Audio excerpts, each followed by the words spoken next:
Okay, this is my best attempt to explain the light meter. I just took a reading outside with ambient light, ISO of 400. The reading says f284 at a 500th of a second. That would be, in most lenses, depending on the lens, wide open. Now, if I switch this to f4, it's at 2/50th of a second. Go up, well, let's go to 5/6, 125th of a second. F8 at a 60th of a second. F11 at a 30th of a second. F16 at a 15th of a second. F22 at an 1/8 of a second. They are all letting in the same amount of light. You've just changed what you want to do.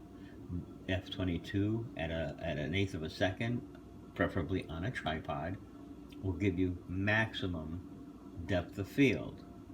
But it's the same exposure as it was when it was f2.8 at a 500th of a second. The only difference is that now you have a shallower depth of field. Things in front will be sharper, things in the background will be out of focus. And I can't think of any other way to explain it more clearly than that. And I hope that you folks understand what I'm trying to say and the value of a meter. You are picking out how you want your photograph to look. And if you look in your depth of field preview button, f8 will be very bright. As you move up the scale, it will get darker. That doesn't mean your picture is going to be darker. It's just stopping down to the lens that you are actually, lens opening that you are actually shooting at.